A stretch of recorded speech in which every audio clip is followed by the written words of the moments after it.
Lihat galon cuci ulang disimpan di tempat yang kotor. Jujur takut, bersih nggak ya untuk anak dan keluargaku? Kami mengerti kekhawatiran Ibu. Untuk itu, Le Mineral menggunakan galon yang selalu baru agar terjamin kebersihannya. Le Mineral.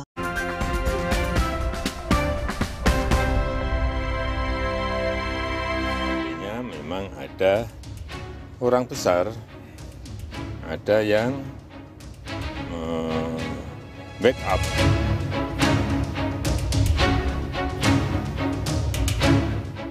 Presiden ke-7 Republik Indonesia Joko Widodo mengungkap ada orang besar di balik kasus tudingan ijazah palsu. Sekjen Pradi Bersatu sekaligus pelapor Roy Suryo CS, Ade Darmawan bilang, tokoh yang terlibat dalam kasus ini disebut berbaju biru. Indonesia sudah melihat tampilan saya hari ini, saya berbaju apa gitu, ya kan?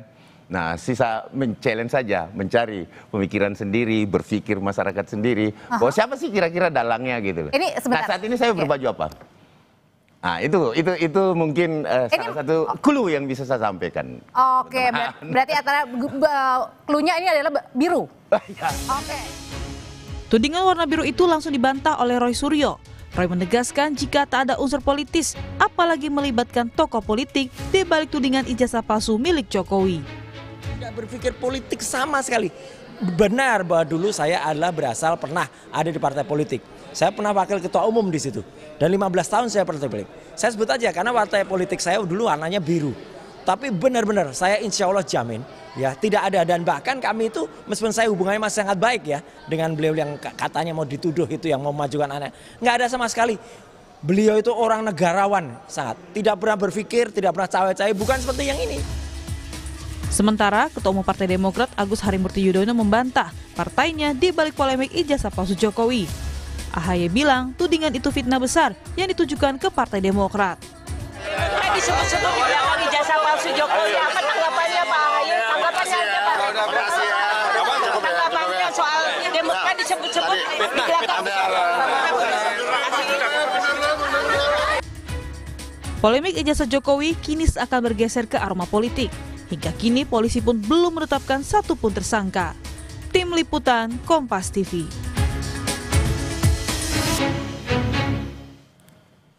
Saudara, polemik kasus ijazah palsu Jokowi kian tak ada ujungnya. Terbaru, kasus ini disebut-sebut didalangi oleh tokoh besar berbaju biru. Siapakah yang dimaksud? Lalu benarkah kasus ijazah palsu kini bergeser ke ranah politik? Kita akan bahas bersama sejumlah narasumber yang hadir melalui sambungan daring. Ada kuasa hukum terlapor Roy Suryo CS, Ahmad Kozinuddin. Selamat pagi. Pagi. Pak Kozin. Ya, siap. Pagi. Oke.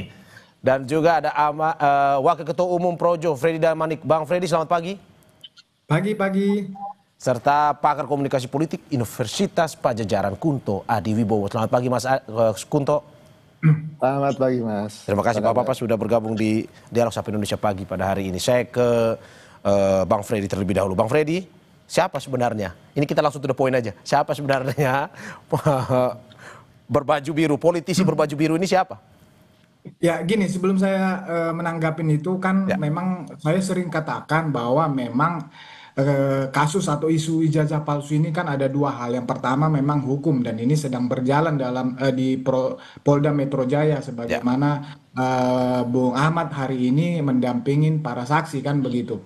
Nah, yang kedua memang ya ini jelas politik ya sebagaimana udah disampaikan Pak Jokowi kan sangat kita harus memberikan pencerahan kepada publik bahwa ini kan kami melihatnya begini, seorang Roy Suryo dan kawan-kawan modal bahasa saya modal apa namanya dokumen yang dipungut dari pinggir jalan entah didownload dari mana, kemudian berani mengatakan ijazah palsu dan terus mencari dan terus artinya semata-mata ini bukan hanya bicara tentang benar, salah, hitam, putih. Bukan, memang ini politik. Kalau bicara politik, berarti memang ada target. Seperti Oke, Anda mau bilang bahwa ini bukan soal ijazah, ini bukan soal skripsi yang baru-baru, tapi ini politis.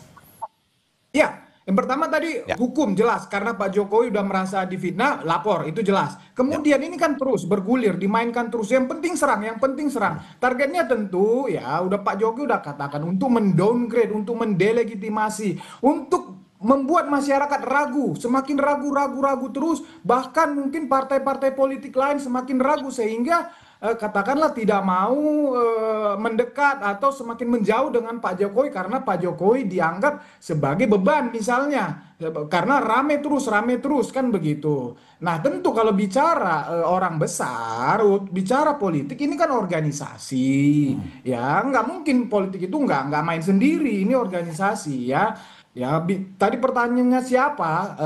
Saya tidak akan menyebut nama seseorang atau lembaga tertentu, tetapi saya pernah itu di dalam suatu media walaupun offline, Mas Roy pernah katakan kepada saya, seorang tokoh besar, dia bilang saya sudah ketemu dengan seorang orang besar, tokoh besar, beliau mengatakan saya dukung, Mas lanjutkan. Nah dari situ saya percaya memang. Oh ini perkataan Roy Suryo kepada Anda? Kenapa? Ini perkataan Roy Suryo kepada Anda waktu itu? Perkataan Roy Suryo, ada beberapa orang waktu itu di situ. Walaupun itu offline, saya nggak akan sebut nama di sini. Tetapi itu beliau yang katakan di situ. Saya dukung Mas, lanjutkan. Kan Bang Freddy, sorry, saya tegaskan lagi. Dikatakan secara offline, waktu itu Roy Suryo menyebutkan nama. Ya, beliau menyebutkan nama, tapi saya tidak akan sebutkan nama itu di sini.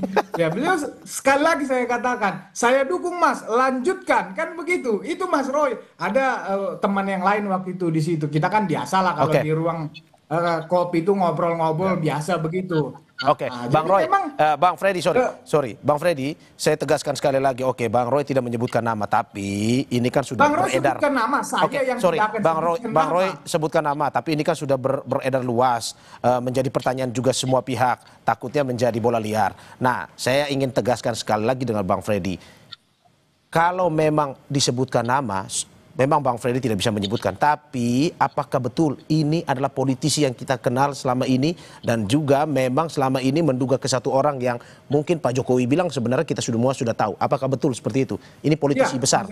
Masyarakat tahu, publik tahu ini tokoh besar kan begitu. Dia sebut nama itu. Oke, dan betul ada unsur birunya? Kalau itu saya nggak mau terjebak di dalam clue seperti itu, tetapi saya yakinkan bahwa masyarakat sangat mengenal tokoh ini. Gini loh. Sangat mengenali maksudnya seperti apa sangat mengenali? Karena kan semua orang kita kenal. Pak Jokowi itu tokoh politik, politisi ulung lah kan begitu. Jadi pasti dia menyebut itu bukan omong kosong kan begitu, bukan omong kosong. Dia tahu, dia juga masih punya kaki-kaki, dia bisa cari siapa itu orang kan begitu, karena dia sudah dapat itu maka dia sebut. Tokoh besar, sangat besar, tokoh ini besar. Nah, tokoh besar ini apa? Dalam arti bahwa seorang politisi biasa, seorang pejabat politisi besar. Bagaimana menggambarkan seorang politisi besar ini? Karena saya juga tidak bisa menebak-nebak juga. Bang Freddy, bagaimana kita menggambarkan seorang politisi besar? Apakah memang dia pernah menjabat sebuah jabatan penting? Paling tinggi politisi besar itu adalah presiden sebenarnya. Ya, yang pasti dia di partai politik, ya, dia punya dia memang berkuasa kan begitu. Saya nggak bisa menyebut lebih ini lagi lah ya, tetapi memang sebetulnya di medsos sudah banyak lah, di publik sudah beredar ya, Jadi saya rasa itu benar itu adanya. Oke, Bang, kalau dari apa yang dikatakan kemarin itu di salah satu dialog di Kompas, mengatakan bahwa memang ini merujuk kepada politisi biru dan ini memang sudah tersebar pun juga ini beredar liar, bola liar dan sudah langsung ditanyakan ke orang yang bersangkutan, yakni seperti yang berita tadi Ketua Umum Partai Demokrat Agus Harimurti Yudhoyono. Benar ini tuduhan mengarah ke situ atau tidak? Sebagai konfirmasi saja. Ini siapa? Bang Freddy, masih Bang Freddy. Sekali lagi saya mohon maaf, saya tidak bisa menyebut langsung ya ke clue-nya, tetapi kan begini, ini politik. Politik tidak harus disebut ya jelas seterang benderang, tetapi ini sekali lagi politik bisa langsung bisa tidak langsung. Itu bisa disangkal, nanti ada momentumnya, saatnya adalah itu disanggah ya, karena memang belum ada yang menyebut langsung nama misalnya, ya wajar saja Mas Ahaye menyangkal itu karena memang bukan disebut dia atau siapapun yang berkaitan dengan dia ataupun partainya, wajarlah dia menyangkal itu. Tetapi ya sekali lagi ini politik, Pak Jokowi punya target tertentu, punya tujuan untuk menyampaikan itu. Bisa jadi supaya mengirim pesan, kira-kira tanda kutip, lu jangan macam-macam, gua tahu siapa lu, kan begitu. Udah, kalau kita mau main politik, jadi nanti akan diselesaikan secara politik. Hukum kan sudah berjalan, politik pasti Pak Jokowi akan selesaikan secara politik. Itu sebetulnya biasa aja lah, politik seperti ini biasa aja. Cuma memang ini terlalu cepat, menurut saya terlalu cepat. Ini masih 2029, masih terlalu jauh. Tetapi sah-sah saja lah, cuman pasti Pak Jokowi punya pesan untuk itu aja. Oke, sebelum saya ke Mas Kosin, Bang Freddy, saya tegaskan singkat saja. Berarti yang kemarin disebutkan oleh Bang Roy itu bukan hanya dukungan secara verbal, tapi juga ada pendanaan untuk mendukung ini, atau bagaimana? Kita percaya itu karena bisa secara langsung, bisa pun tidak langsung, karena memang ini kan kita lihat nggak ada berhentinya, ya terus menerus kan begitu. Oke, saya ke Mas Kosin. Mas Kosin, bagaimana Anda menanggapi terkait dengan pernyataan Pak Jokowi ini? Ada sosok besar pun juga seperti yang dikatakan oleh Bang Freddy tadi, itu terlontar langsung secara verbal dari Roy Suryo. Baik, bismillahirrahmanirrahim. Yang pertama, saya ingin ingatkan kepada kita semua. Sepertinya ada terjadi permasalahan komunikasi. Bang Kosin, saya sapa lagi. Bang Kosin, bisa mendengar suara saya? Saudara Joko Widodo selain melaporkan klien kami dengan melaporkan dengan pasal 311 KUHP tentang fitnah. Nah, hari ini justru alih-alih Saudara Joko Widodo membuktikan apa yang dituduhkan terhadap klien kami yang mengedarkan fitnah, hari ini justru Saudara Joko Widodo secara telanjang terbuka di hadapan publik mengedarkan fitnah. Jadi fitnah itu tidak hanya ditujukan kepada tokoh besar tersebut, tetapi juga merujuk kepada klien kami. Seolah-olah klien kami ada di bawah kendali tokoh, tidak menjalankan agenda konstitusional secara mandiri, sehingga klien kami bisa saja dianggap sebagai pion politik dalam sengkarut persoalan ijazah palsu ini. Perlu kami tegaskan bahwa klien kami sedang menjalankan agenda konstitusional sebagai warga negara, diberi kemerdekaan menyampaikan pendapat dan mengajukan kritik terhadap ijazah Saudara Joko Widodo, dan hari ini bergulir di dua kepolisian institusi di Polda Metro Jaya dan ada di Bareskrim Mabes Polri. Jadi menurut kami apa yang dilakukan Saudara Jokowi, alih-alih fokus terhadap laporan masalah hukum yang dihadapi, dia memperlebar persoalan ini dan menambah musuh terhadap Saudara Joko Widodo. Harusnya sebut saja tokoh besar itu siapa. Apa Aguan, Antoni Salim, SBY, siapa lagi sebut saja, tidak perlu ragu-ragu. Toh selama ini Pak Jokowi selalu menghindari menyebut nama, tetapi pada akhirnya rakyat menjadi korban. Contoh dalam kasus laporan pencemaran, Saudara Joko Widodo menyebutkan tidak pernah sebut nama, hanya peristiwa. Tetapi akhirnya ada 12 nama yang menjadi terlapor. Persoalannya sederhana. Dalam delik aduan itu harus spesifik, definitif siapa yang dia cemarkan, namanya siapa. Tapi itu tidak dikatakan oleh Saudara Joko Widodo, menyerahkan kepada penyidik, dan akhirnya melalui penyelidikan penyidik ada 12 nama orang terlapor, termasuk di dalamnya Abraham Samad. Ini kan mengkonfirmasi Saudara Joko Widodo itu gemar mengadu domba anak bangsa dengan narasi-narasi umum, tetapi tidak spesifik, yang akhirnya seluruh anak bangsa saling tuduh, saling klaim, dan ini adalah berpotensi menjadikan Indonesia pecah belah. Sama saja seperti kemarin Saudara Joko Widodo menyatakan ada masalah kesehatan, tidak bisa keluar kota, dan kemarin juga kita ketahui ternyata untuk urusan politik Saudara Joko Widodo bisa hadir di Kongres Partai PSI, untuk urusan politik memframing bahwa ijazahnya asli, Saudara Joko Widodo bisa hadir di reuni-reunian di UGM, tetapi untuk memenuhi panggilan penyidik Polda Metro Jaya, Saudara Jokowi mangkir, tidak datang ke Polda Metro Jaya, bahkan meminta penyidik Polda Metro Jaya melayani kepentingan Jokowi, datang ke Surakarta untuk memeriksa Jokowi di Surakarta. Bang, tadi kan Bang Freddy sudah mengatakan bahwa ada pembicaraan langsung dari Bang Roy Suryo ke Bang Freddy. Apakah Bang Kosin juga diberitahu soal sosok besar ini oleh Bang Roy, atau selama ini yang Anda tahu mungkin pendanaannya dilakukan secara mandiri untuk perkara kasus ijazah ini?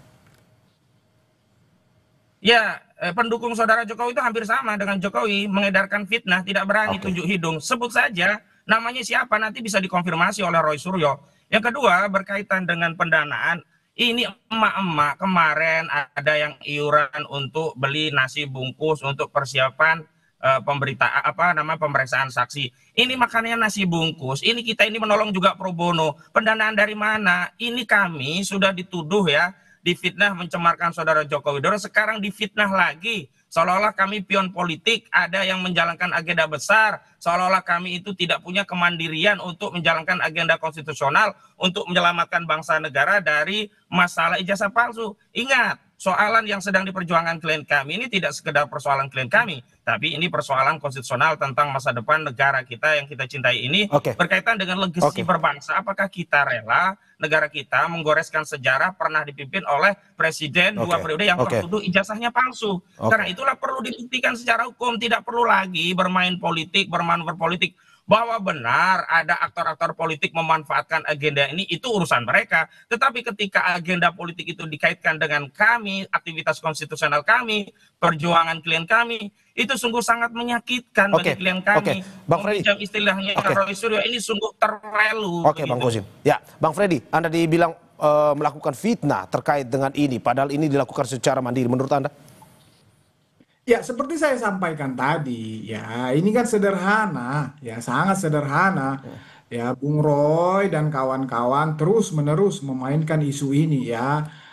Ini apa namanya? Saya sampaikan tadi ada dokumen yang didondong entah dari mana, kemudian berani menyatakan ijazah itu palsu, kemudian mencari-cari kemana-mana agar isu ini terus naik, agar isu. Padahal kan kemarin juga ya teman-teman reuni sudah sudah menyatakan bahwa mereka benar bersama Pak Jokowi, tapi narasi yang dibangun tetap negatif. Apapun yang terjadi dengan kasus ini, apapun yang dibuktikan oleh Pak Jokowi dan kawan-kawan ya dalam hal ini sebagai pihak yang difitnah, dicemarkan nama baiknya, itu tidak akan membuat orang-orang ini berhenti. Walaupun sudah ada putusan pengadilan, percaya mereka ini tidak akan berhenti karena memang targetnya adalah target politik. Kalau bicara misalnya penelitian, kapan sih Roy itu ada penelitian? Emang dia pada penelitian apa lagi kan begitu? Kemudian kalau bicara misalnya, kalau dia seorang peneliti, apa hubungannya dengan TPUA? Tiba-tiba dia mendukung TPUA, gabung dengan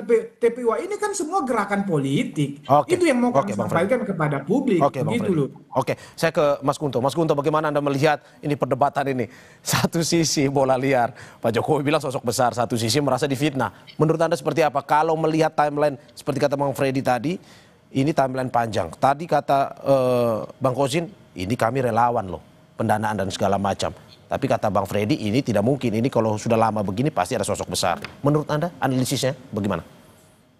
Saya akan memulai analisis saya dari budaya politik di Indonesia. Sejak zaman Pak Harto kan ada istilah mikul dur mendem jeruk gitu. Jadi setelah Pak Harto turun pun tidak ada tuntutan hukum terhadap beliau. Kalaupun ada kesepakatan politik lah bahwa ya nggak mungkin divonis bersalah kan gitu. Jadi salah satu bentuk penghormatan kita terhadap presiden-presiden atau mantan presiden kita adalah dengan memikul dur, menjunjung tinggi apa yang prestasi mereka dan mengubur dalam-dalam semua kesalahan dan aib dan apapun itu.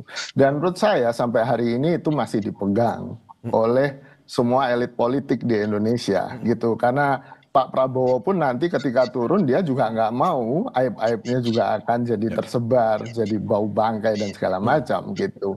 Dan menurut saya itu kultur politik yang sangat susah diubah, Mas. Kita punya kultur politik yang berbeda dengan Amerika Serikat atau dengan Inggris atau dengan negara-negara lain, bahkan Thailand sekalipun gitu.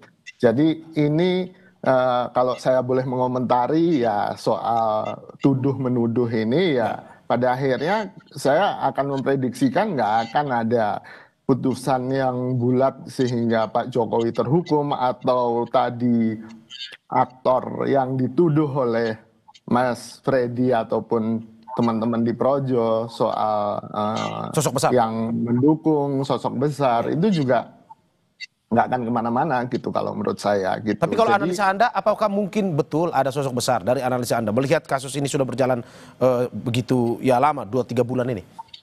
Enggak, kalau sosok besar atau tidak itu perkara lain, ya kan? Bisa saja, bisa tidak.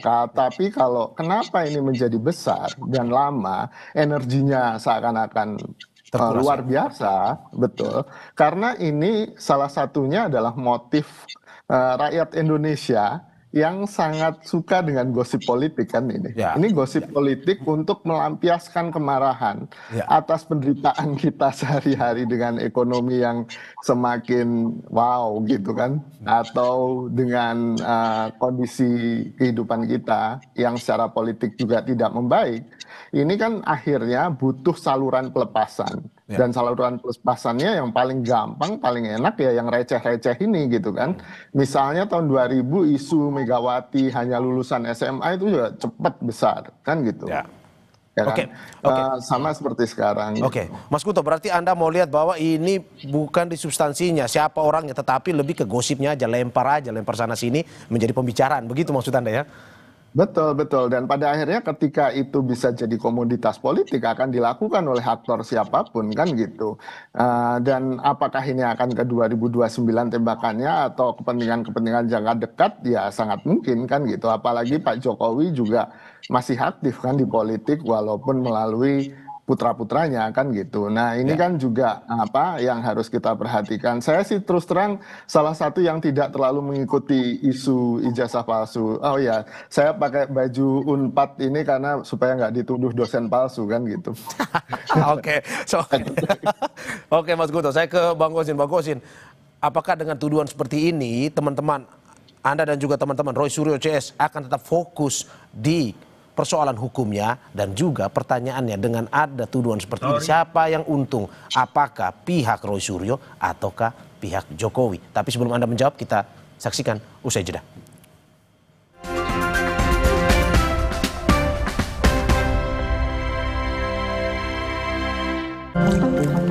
Seger. Le Mineral memang beda, badan gampang capek. Le Mineral dari pegunungan terpilih, mineral esensialnya membuat airnya lebih segar dan tubuh bekerja optimal. Le Mineral kayak ada manis-manisnya. Le Mineral.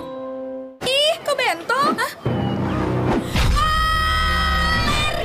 Bisa menyerang siapa saja. Obati dengan Silergi. Cetirizine yang aktif obati alergi, aman sesuai anjuran. Silergi, solusi redakan alergi. Produksi Konimax. Aku sering melihat galon cuci ulang disimpan di tempat yang kotor. Jujur takut, bersih nggak ya untuk anak dan keluargaku? Kami mengerti kekhawatiran Ibu. Untuk itu, Le Mineral menggunakan galon yang selalu baru agar terjamin kebersihannya. Le Mineral. Pusing, kejar setoran. Yang penting kerja halal. Fresh Care dong, halal.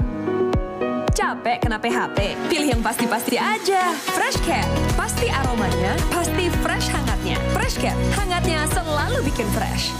Bertahun-tahun, Hotin Cream telah jadi teman harian. Bantu redakan pegal akibat kerjaan dan saat jalan-jalan, serta nyeri otot, olahragawan. Balur Hotin, panasnya mijit, hotnya in sampai ke dalam. Gak lengket, tanpa bekas. Hotin Cream.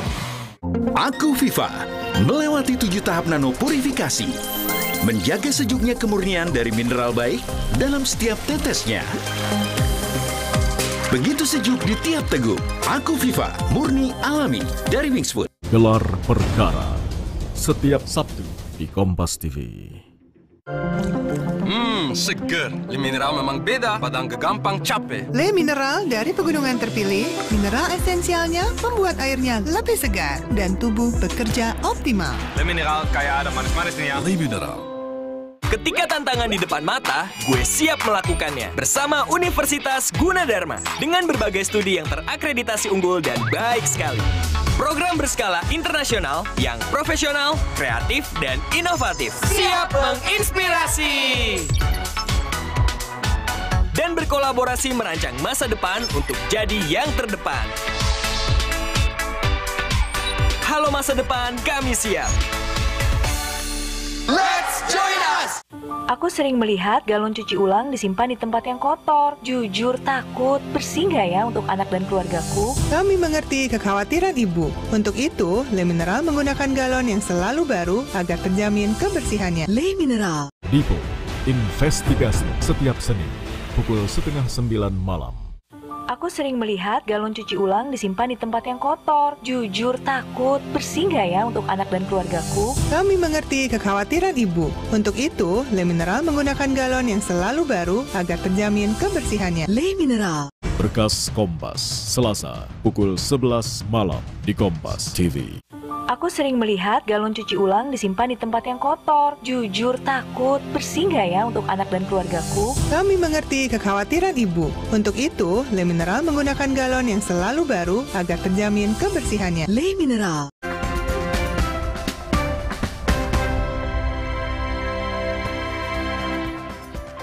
Terima kasih masih di Sapa Indonesia Pagi bersama saya Mario Sarong dan sejumlah narasumber saya. Ada kuasa hukum terlapor Roy Suryo CS, Ahmad Kozinudin, serta Wakil Ketua Umum Projo, Freddy Damanik, dan pakar komunikasi politik Universitas Pajajaran, Kunto Adiwibowo. Saya ke Bang Kozin. Bang Kozin, bagaimana Anda menanggapi terkait dengan tuduhan ini? Apakah Anda tetap fokus untuk nantinya proses hukum ini tetap berlanjut atau seperti apa dengan adanya pernyataan dari Pak Jokowi?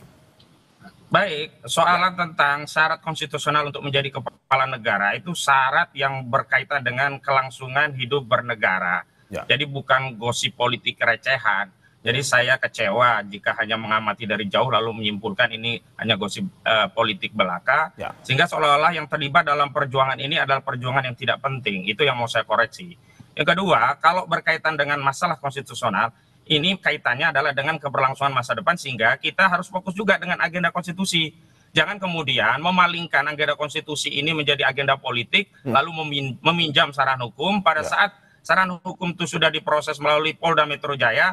Saudara Joko Widodo masih melakukan agenda politiknya melalui framing-framing misalkan reuni-reunian, kemudian mengedarkan tuduhan ada orang politik besar, kemudian merasa ada perasaan politiknya di downgrade, kemudian feelingnya menyatakan ini itu menurut saya satu tindakan yang justru tidak negarawan, yang justru makin mengkonfirmasi ini orang memang bermasalah. Yang kedua, kalau kita bicara mikul dur mendem jeruk itu bisa kita lakukan kepada saudara Presiden Soeharto, tapi tidak kepada saudara Joko Widodo. Tidak mungkin kita itu mempermaklumkan terhadap kebohongan-kebohongan. Coba bayangkan, ijazah palsu untuk mencalonkan sebagai presiden dan menjadi presiden 2 periode. Kalau itu terbukti, nggak mungkin bangkai seperti ini mau dipendem jeruk. Nggak bisa, kita harus tuntaskan ya bangkai ini di periode kita dan kita akan mewariskan legasi bangsa kita kepada generasi selanjutnya dengan kejujuran. Tidak boleh ada lagi bohong-bohongan.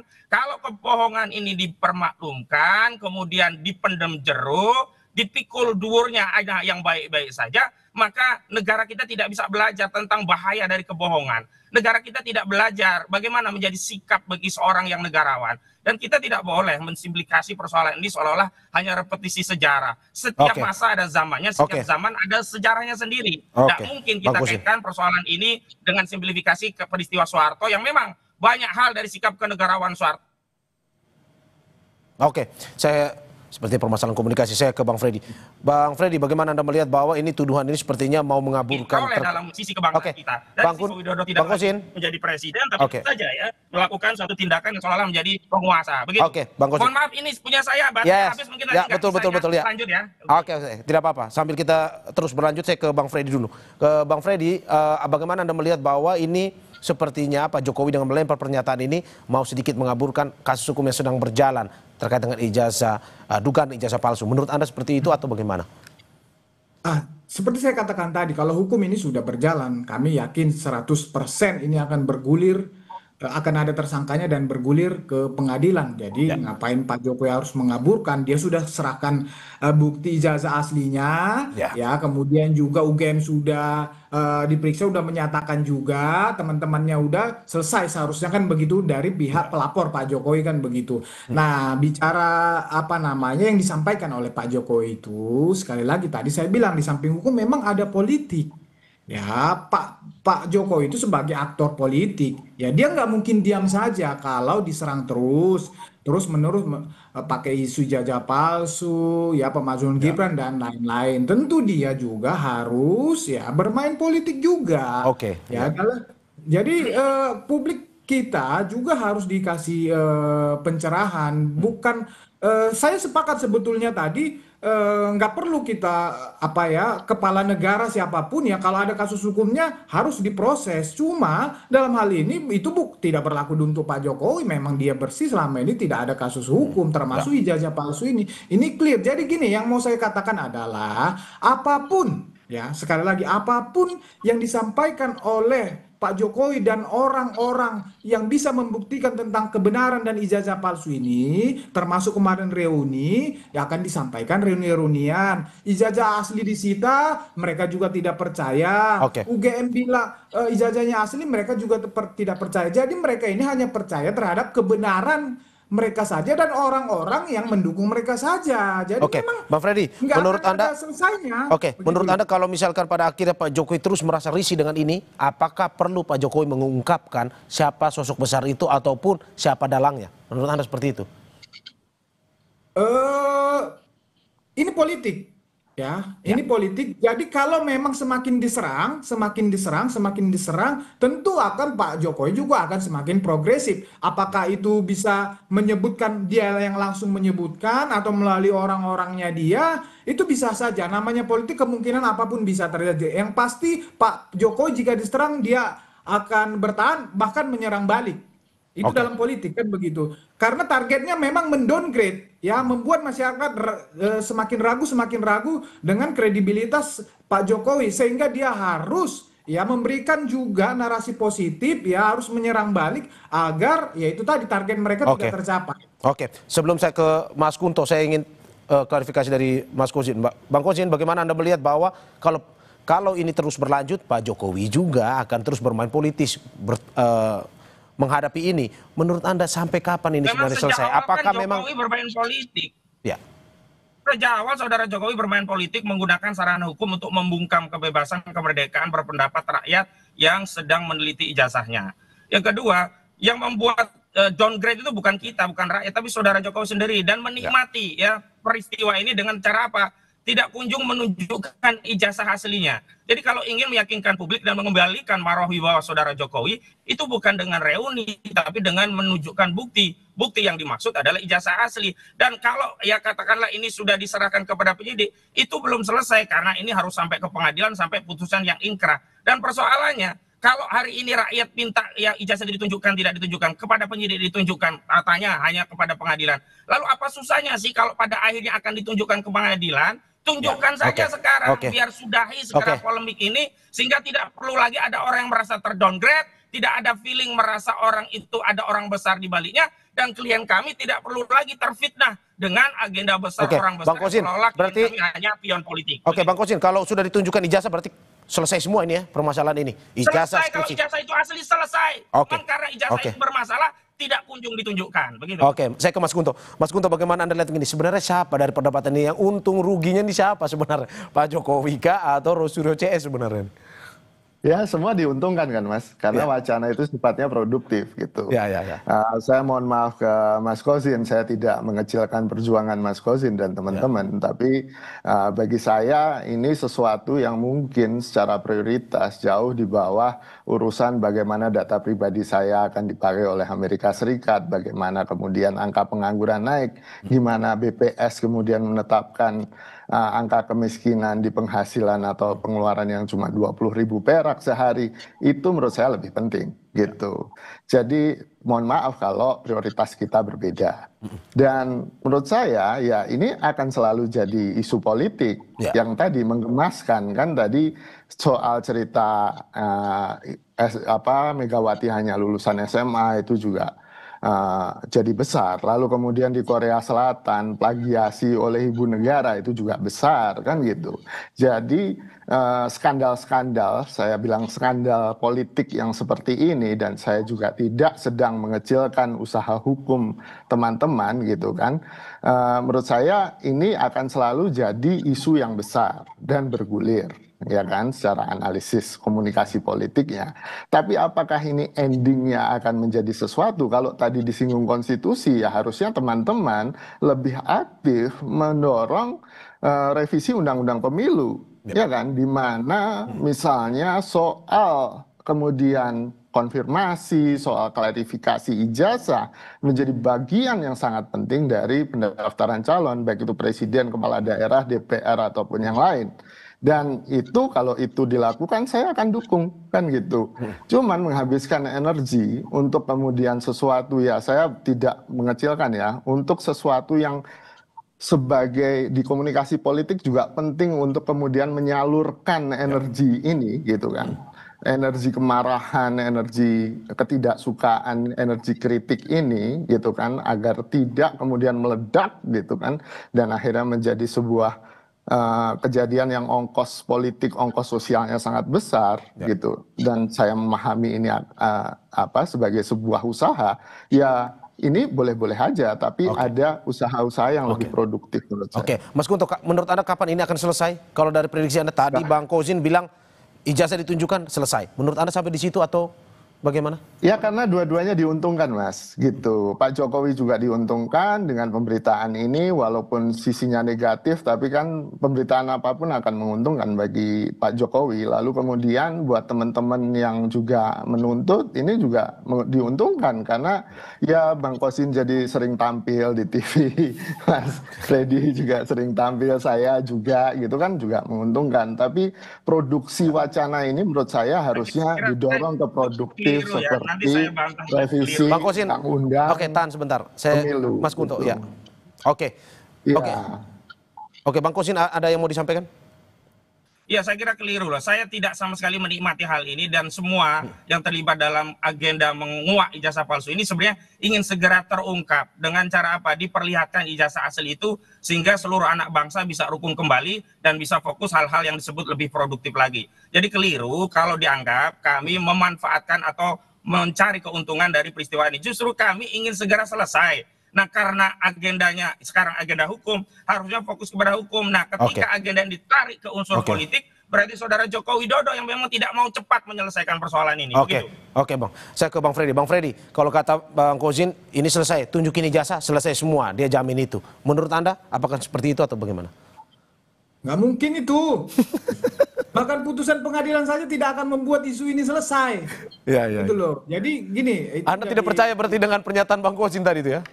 Nggak mungkin itu. Ya susah membangun negara dengan suudon, tidak saling percaya. Ya sudah, kalau gitu berangkat saja, kita tarung sampai pengadilan, sampai kasasi, sampai PK, sampai laporan lagi, sampai bikin bukti baru, sampai rame negara kita ini.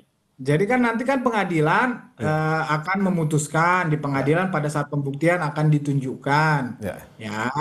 Dari situ juga nggak akan berhenti. Tadi udah disampaikan, akan taruh terus. Jadi memang begitu targetnya, memang supaya masyarakat ya terus ragu-ragu. Ya itu politiknya. Karena agar yakin itu, tunjukkan saja ijazahnya biar rakyat yakin, bukan dengan reuni-reunian. Tunjukkan bukti ijazah asli, rakyat yakin, selesai. Bukan dengan reuni yang statement orang-orang ikut reuni makin kacau balau, begitu. Ya, ini udah dalam proses hukum, ya. Jadi itu sudah menjadi alat bukti, udah kewenangan penyidik. Nanti penyidik bisa saja, misalnya dia menggelar perkara seperti yang kemarin, bisa saja itu tidak ada menjadi keberatan kepada Pak Jokowi, tetapi tentu itu akan dikaji oleh penyidik. Apakah melihatkan alat bukti ijazah itu akan baik untuk proses pembuktian atau tidak baik, karena akan terus itu dikatakan palsu, akan dikaji terus, akan diteliti terus, yang nggak ada ujungnya. Jadi lebih bagus memang diputus di pengadilan saja, biar paling tidak ada kepastian hukum untuk Pak Jokowi. Walaupun terus digugat, dibanding, dikasasi, silakan saja. Tetapi putusan pengadilan memberikan kepastian kepada Pak Jokowi. Itu saja. Oke, berarti dari pihak Pak Jokowi, Projo dan juga dari Pak Jokowi sendiri sudah siap ya bagaimana ini arahnya akan kemana, akan terus diikuti ya? Siap, dari sisi hukum udah saya katakan tadi jelas. Ya, ini akan berujung di pengadilan, putusan pengadilan. Dan kami yakin Roy dan kawan-kawan akan divonis fitnah dan pencemaran nama baik. Dari sisi politik, ya Pak Jokowi juga bukan aktor politik yang kemarin sore, aktor kawakan. Jadi yang disampaikan dia itu adalah pesan politik. Hayo, kalau lu mau masih main terus, ayo kita tarung. Kan kira-kira gitu aja, nggak ada masalah sebetulnya. Oke. Lanjut. Oke, Bang Kozin, bagaimana Anda melihatnya? Ini terus nih, baik hukum maupun politik pihak Jokowi siap untuk menghadapinya? Dari Roy Suryo CS? Ya, yang jelas tidak ada aktor politik sekawakan apapun, dia bisa menang melawan rakyat.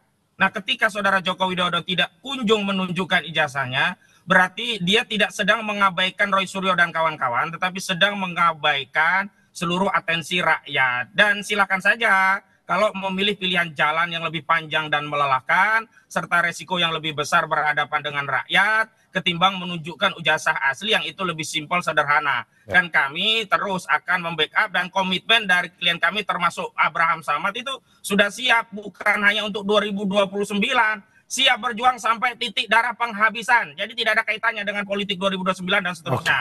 Dan tentu saja dalam konteks membela diri, jadi ketika Jokowi terus ya membuat bukti baru dengan bikin reuni dan sebagainya, jadi jangan halangi klien kami juga untuk membela diri, terus melakukan penelitian, pendalaman terhadap dugaan ijazah palsu ini, hingga seluruh rakyat paham, tahu siapa sebenarnya yang jujur, siapa sebenarnya pembohong. Begitu. Oke, saya terakhir ke Mas Kunto. Mas Kunto, ini sudah menurut Anda ini fokus saja ke ranah hukum, ataukah bolehlah ini sedikit-sedikit atau politis, tapi menurut Anda sebaiknya harus menghentikannya seperti apa?